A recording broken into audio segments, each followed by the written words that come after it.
Quel que soit votre niveau social ou votre niveau de réussite, arrêtez de courir après les gens.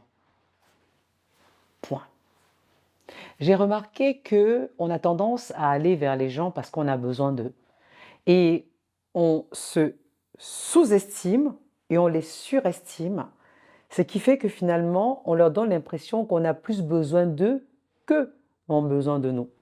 Moi, je fonctionne différemment. Donc, certaines personnes me demandent, mais Pascaline, comment tu fais pour avoir un réseau aussi important? Comment tu fais pour rencontrer autant de personnes? Comment en si peu de temps?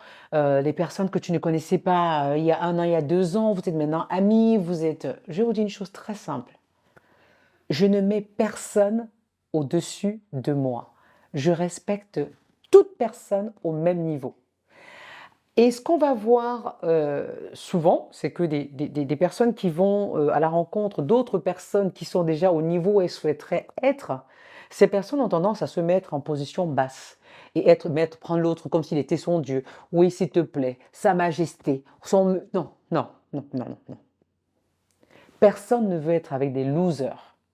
Personne ne veut être avec des personnes qui se sous-estiment, qui ne connaissent pas leurs valeurs, qui se méprisent, qui ne se respectent pas, qui ne s'honorent pas. Moi, je mets un point d'honneur à respecter tout le monde, à respecter mes partenaires, à respecter mes collaborateurs, mes amis, toutes les personnes que je rencontre, mais je ne mets personne au-dessus de moi. Je vais toujours être gentil quand je le suis de la même façon avec tout le monde, authentique, et j'ai réalisé en fait que plus je suis moi, plus j'attire les bonnes personnes. Parce que je ne suis pas là pour leur plaire, je ne suis pas là pour la séduction, je suis là pour être moi et voir ce que je peux leur apporter. Parce que quel que soit notre niveau social, on a toujours quelque chose à apporter à l'autre. Malheureusement, la plupart d'entre nous, on a tendance à aller vers les autres pour prendre. Or, le meilleur moyen de prendre, c'est d'abord de donner. Comme on dit, quand tu donnes, tu reçois. Et dans toutes mes relations quasiment, vous verrez que, enfin, si vous avez l'occasion d'échanger avec les personnes avec qui je collabore, c'est que j'ai toujours tendance à demander qu'est-ce que je peux faire pour toi? Comment je peux t'aider? Je pense toujours à comment je peux arriver à donner même une toute petite chose, quelle qu'elle soit, un sourire, même une blague, quelque chose. Si je peux même égayer l'échange avec cette personne par un smiley, comment je peux rendre cette personne heureuse d'échanger avec moi? Comment je peux lui donner envie de vouloir échanger avec moi?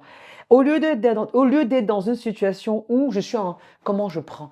Voilà, c'est comme là, vous voyez, des personnes, dès le premier échange, bonjour Pascaline, est-ce que tu peux m'aider à faire ça? Moi dès que ça commence comme ça, je dis non, j'arrête.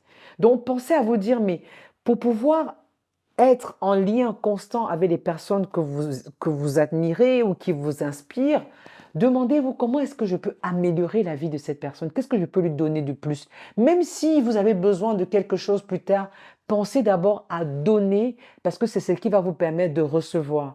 Quand vous êtes en position où je demande, vous êtes en position de faiblesse, donc forcément la personne vous voit comme un loser, quelqu'un qui est toujours en train de demander. Non, non, arrêtez ça tout de suite. Donnez-vous de la valeur, quel que soit votre niveau social. Sachez que tout le monde a sa valeur. Montrez-le. Respectez-vous. Vous allez recevoir du respect. Aimez la personne que vous êtes. Vous allez recevoir de l'amour. Quand je dis amour, c'est amour avec grand A des autres. Parce que comme vous aimez, vous vous respectez, vous demandez qu'on vous respecte, vous allez voir que systématiquement, le respect va s'imposer et vous allez attirer vers vous les bonnes personnes, même les personnes qui vous semblaient les plus inaccessibles possibles. En vibrant ce respect pour vous et votre authenticité et être dans votre amour de soi, vous allez voir que vous allez attirer, mais vraiment de manière automatique, les personnes à qui vous voulez ressembler, les personnes avec qui vous voulez vraiment échanger et ça va être comme c'est quelque chose de magique. Ça dit c'est quelque chose de magique. Essayez ça, vous allez juste voir que progressivement, mais il faudrait aussi que dans votre manière de vivre, dans votre entourage, que vous ayez aussi des comportements qui ressemblent à ceux à qui vous voulez aspirer, à ceux à qui vous voulez ressembler. Donc il faudra un petit peu faire le tri autour de vous et un petit peu faire le tri dans ce que vous faites de votre vie tous les jours, de vos fréquentations, de vos habitudes. Et vous allez voir que vous n'aurez plus besoin de courir après quelqu'un, ni d'attendre qu'on court après vous. Vous aurez juste à faire votre travail, à être focus, à être tourné vers l'autre également. Et ça va attirer les bonnes personnes vers vous. Voilà, c'est ce que j'ai envie de partager aujourd'hui avec vous. Je vous envoie du love. Ciao!